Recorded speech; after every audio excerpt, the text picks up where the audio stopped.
Selamat datang di Katolikast, tempat kita belajar untuk menjadi murid Kristus yang lebih baik.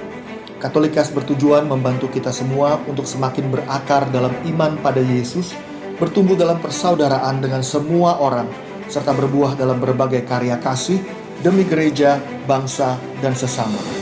Katolikast berisi cerita kesaksian dan refleksi hidup sebagai pengikut Kristus, katekese iman yang relevan dan praktis untuk hidup sehari-hari, serta dialog topik-topik kekinian dengan berbagai narasumber untuk memperkaya hidup iman kita semuanya.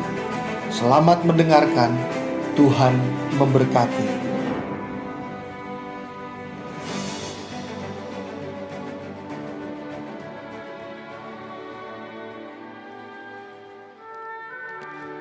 Kita jumpa lagi dalam refleksi bacaan hari Minggu, dan kali ini kita akan sama-sama baca dari bacaan Minggu 9 Mei 2021.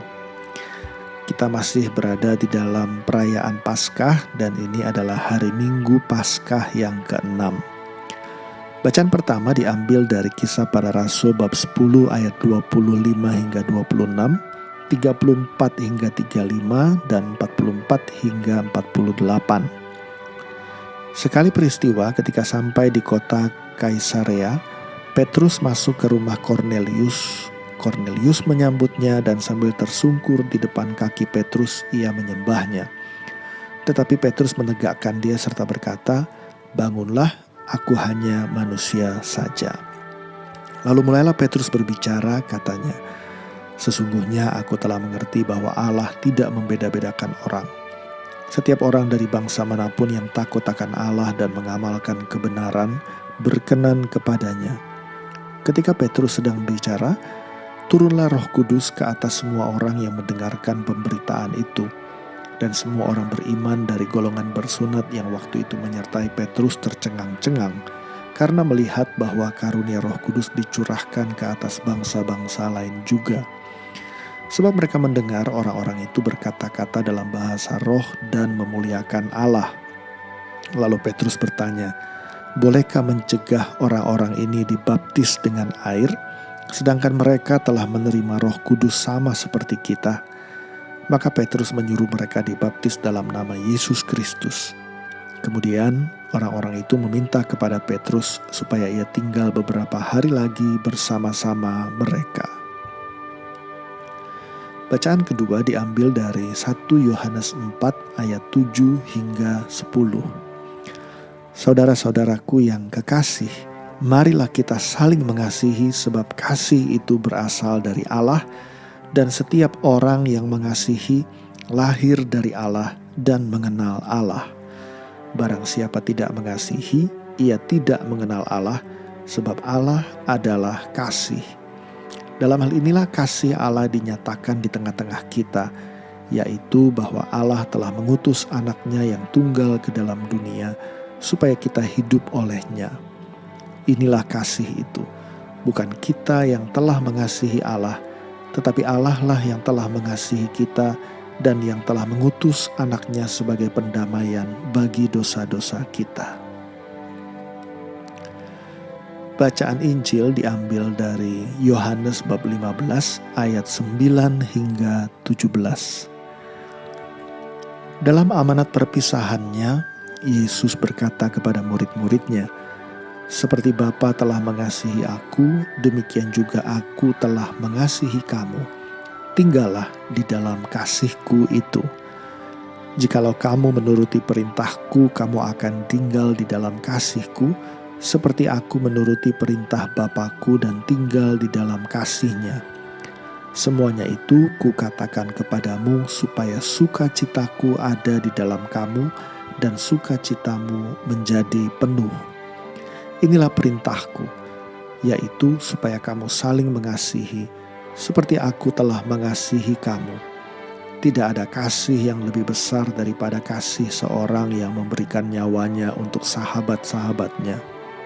Kamu adalah sahabatku, jikalau kamu berbuat apa yang kuperintahkan kepadamu. Aku tidak menyebut kamu lagi hamba, sebab hamba tidak tahu apa yang diperbuat oleh tuannya. Tetapi aku menyebut kamu sahabat, karena aku telah memberitahukan kepada kamu segala sesuatu yang telah kudengar dari Bapa-Ku. Bukan kamu yang memilih aku, tetapi akulah yang memilih kamu. Dan aku telah menetapkan kamu, supaya kamu pergi dan menghasilkan buah, dan buahmu itu tetap, supaya apa yang kamu minta kepada Bapa dalam namaku, diberikannya kepadamu. Inilah perintahku kepadamu, kasihilah seorang akan yang lain.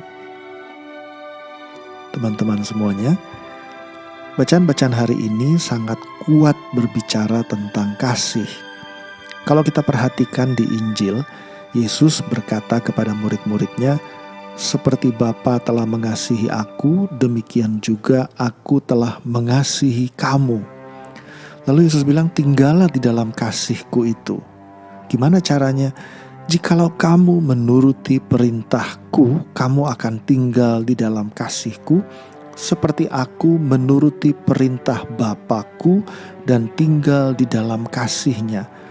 Maka yang pertama, Yesus mengatakan bahwa tinggal di dalam kasih Yesus itu pertama-tama bicara tentang meneladani Yesus. Orang seringkali berpikir bahwa yang penting aku mengasihi sesama, aku wujudkan lewat perbuatan baik. Tetapi Yesus mengatakan bahwa hidup di dalam kasihnya Yesus itu pertama-tama bukan soal bagaimana kita berbuat baik kepada sesama, tetapi pertama-tama soal bagaimana kita menuruti perintahnya Yesus seperti Yesus menuruti perintah Bapanya. Jadi dengan kata lain, kasih itu pertama-tama bukan soal relasiku dengan sesama, tetapi pertama-tama kasih itu soal bagaimana relasiku dengan pribadi Yesus. Maka mengasihi tidak pernah bisa dilepaskan dari Yesus. Perintah untuk mengasihi pertama-tama berarti kita perlu punya relasi yang erat dengan Yesus sedemikian rupa sehingga kita bisa meneladani Yesus, taat pada setiap perintah-perintah Yesus. Kita harus tahu kehendak Dia apa, kita harus tahu perintah Dia apa, dan seperti Dia taat pada Bapanya, kita pun taat pada Yesus, berlaku benar, hidup sesuai firman dan janji Yesus. Maka ini bicara tentang hubungan yang sangat lekat, sangat intim dengan Yesus. Yang kedua, lalu Yesus bilang, "Inilah perintahku, yaitu supaya kamu saling mengasihi seperti aku telah mengasihi kamu." Cara kita mengasihi sesama, standarnya itu bukan pandanganku, pandangan temanku, pandangan dunia, tetapi standar dari kasihku kepada sesama itu adalah kasih Yesus kepada kita. Bagaimana Yesus mewujudkan kasihnya kepada kita?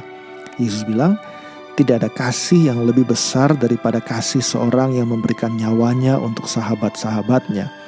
Yesus memberikan contoh bahwa yang namanya kasih itu memberikan diri demi kebaikan orang lain, bahkan sampai pada titik di mana mungkin kita harus berkorban demi orang lain.